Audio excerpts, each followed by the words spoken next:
Muy buenos días, bienvenidos de nuevo a Negocios Televisión, bienvenidos de nuevo a repaso informativo de toda la actualidad, las noticias más importantes de la mañana con esta tregua in extremis entre Israel y Hamas. Tenemos también noticias sobre Irán que están desde luego poniendo en serios aprietos a Estados Unidos, enseguida les contamos por qué, y también pendientes del conflicto que sigue teniendo lugar en Ucrania con ataques por parte de Rusia, en torno a 20 drones y según Ucrania la destrucción de 14 de los mismos. Empezamos a repasar todas estas noticias y empezamos poniendo el foco en Israel y Hamas, que han acordado in extremis solo un par de minutos antes de que expirara el tiempo dado esta madrugada la extensión del alto el fuego en su guerra al menos un día más, 6 días de altos en los combates que llegarán a ser 7. El ejército de Israel ha explicado en un comunicado que la tregua va a continuar mientras los mediadores buscan liberar más rehenes retenidos en Gaza a cambio de prisioneros palestinos. La tregua, ampliada desde sus 4 días iniciales, ha supuesto el primer respiro en el bombardeo de Gaza, ya que gran parte del territorio costero de 2,3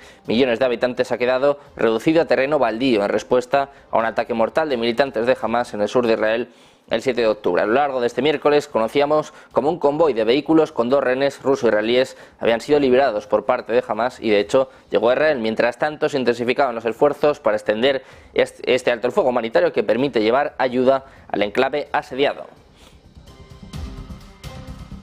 Hablamos también del primer ministro israelí Benjamin Netanyahu, que ha reiterado sus declaraciones anteriores de seguir con la guerra para destruir a Hamas una vez que expire el alto el fuego. Insistía en que es su política, la de su gabinete, y que la respalda el gobierno, los soldados y también el pueblo. La tregua ha supuesto el primer respiro en este bombardeo de Gaza, ya que, como les decíamos, gran parte del territorio costero de 2,3 millones de habitantes está reducido prácticamente a cenizas. En este sentido, el secretario general de las Naciones Unidas, Antonio Guterres, ha dicho en las últimas horas que la franja de Gaza se encuentra en medio de una catástrofe humanitaria épica y además ha instado al mundo a no mirar hacia otro lado. Hablamos también de las fuerzas de defensa israelíes. Les contábamos hace apenas unos segundos esta extensión del alto el fuego. Sin embargo, las fuerzas de defensa israelíes dicen que el sistema Cúpula de Hierro ha interceptado un objetivo aéreo sospechoso que ingresó al espacio aéreo israelí desde el Líbano. Este incidente hizo sonar las sirenas en las comunidades norteñas de Matat, Sasa y Dovet. De momento informan que no hay heridos ni daños, pero este incidente es el primero de este tipo en 5 días en medio de un alto el fuego en curso en Gaza, que también se ha respetado en gran medida en el norte. Ponemos el foco de nuevo en Netanyahu, en este caso en las reuniones que están teniendo lugar en el Capitolio esta semana con el ejército israelí y funcionarios de la administración Biden que han intentado disipar las preocupaciones de los demócratas del Congreso, sobre todo en cuanto a las crecientes víctimas civiles en Gaza. Las reuniones se producen en medio de un debate entre los demócratas sobre condicionar la ayuda militar a Israel a algunas medidas específicas que el país debería tomar para proteger a los palestinos inocentes. Después de reunirse con un grupo de demócratas del Senado este lunes, altos funcionarios de las fuerzas de defensa de Israel se han reunido también con cerca de una docena de demócratas judíos de la Cámara de Representantes este martes y según algunos asistentes también apuntan a que el propósito de estas reuniones fue informar a los legisladores sobre los detalles operativos del esfuerzo bélico de Israel contra Hamas. El asesor de Seguridad Nacional, Jake Sullivan, también se ha reunido con los demócratas del Senado este martes para responder a su carta en la que precisamente solicitaban información sobre las medidas que Israel está tomando para proteger a los civiles en Gaza. Biden cada vez más presionado, Israel intentando calmar los ánimos. Precisamente el que no quiere calmar los ánimos es el ministro del Gabinete de Guerra, Benny Gantz. Dice que el ataque terrorista de esta mañana en Jerusalén fortalece la determinación de Israel de continuar librando la guerra contra Hamas en Gaza. Mientras tanto, Israel entra en su 7º día durante el fuego negociado con el grupo terrorista palestino. Dice Gantz que este ataque terrorista es una prueba más de su obligación de seguir luchando con fuerza y determinación contra el terrorismo asesino que amenaza a sus ciudadanos. Dice que esto sucede en Jerusalén, en Gaza, en Judea y en Samaria y en todas partes. Esto es lo que ha escrito el propio ministro de Guerra de Israel en las redes sociales. Seguimos con más noticias, ponemos el foco ahora en Irán. El Comando Central de las Fuerzas Navales de Estados Unidos ha denunciado hoy que drones iraníes han realizado acciones inseguras y poco profesionales cerca de un portaaviones estadounidense en aguas del Golfo Arábigo, un escenario de alta tensión por la guerra entre Israel y Hamas en la franja de Gaza. Dice que aeronaves no tripuladas iraníes han realizado acciones inseguras y poco profesionales cerca del US Dwight Eisenhower durante el curso de operaciones de vuelo de rutina en aguas internacionales el 28 de noviembre. Esto es lo que ha dicho en un comunicado el vicealmirante Brad Cooper. Según esta nota, el portaaviones estaba realizando dichas operaciones en el Golfo Arábigo Central cuando detectó un dron que fue identificado visualmente como iraní aproximadamente aproximándose a una distancia de unas 1.500 yardas, mientras que además ha denunciado que Irán ignoró múltiples llamadas y advertencias. Dicen que esta acción iraní ha violado las precauciones de seguridad descritas en un aviso a los aviadores diario que ordenó a los drones y a las aeronaves a permanecer a más de 10 millas náuticas del portaaviones para garantizar la seguridad de los vuelos de la aviación militar y civil. Seguimos con el foco puesto en Estados Unidos. El secretario de Estado norteamericano, Antony Blinken, ha dicho este jueves que la tregua temporal entre Israel y Hamás en la franja de Gaza está dando resultados y que por eso debería continuar. Dice Blinken que la última semana han visto la noticia muy positiva de regreso de rehenes a sus casas con sus familias. Esto es lo que ha dicho en un encuentro con el presidente de Israel, Isaac Herzog, donde también dice que ha permitido incrementar la asistencia humanitaria a civiles inocentes de Gaza que la necesitan desesperadamente. Por eso dice Blinken que este proceso está dando resultados, es importante y esperamos que pueda continuar. Precisamente nosotros continuamos poniendo el foco en Estados Unidos, en Henry Kissinger, el diplomático estadounidense y premio Nobel de la Paz que ha fallecido a los 100 años de edad. Según ha comunicado su firma de consultoría geopolítica Kissinger Associates, murió en su casa en Connecticut. La figura de Kissinger pasa a la historia como asesor de seguridad nacional y secretario de Estado bajo dos presidentes. Hay reacción por parte del presidente ruso, de Vladimir Putin. Ha expresado hoy sus condolencias por la muerte del secretario de Estado estadounidense Henry Kissinger, al que Putin ha recordado como un político visionario y de gran autoridad en todo el mundo. Dice Putin que ha fallecido un diplomático muy destacado, un estadista sabio y visionario que durante muchas décadas disfrutó de una merecida autoridad en todo el mundo. Esto es lo que ha dicho precisamente en un telegrama enviado a la viuda del político estadounidense que ha publicado el propio Kremlin. Ha destacado Putin que Kissinger, con el que se reunió en más de una veintena de ocasiones, defendió siempre una política exterior pragmática que le permitió lograr la distensión de las tensiones internacionales y también alcanzar importantes acuerdos soviético-estadounidenses que contribuyeron al fortalecimiento de la seguridad global. Putin añadió que tuvo la oportunidad de hablar en numerosas ocasiones con este hombre profundo y extraordinario y sin duda dice que va a conservar el recuerdo más entrañable de su persona. Ha dedicado cálidas palabras al antiguo jefe de diplomacia estadounidense, al que recibió por última vez el 30 de junio de 2017.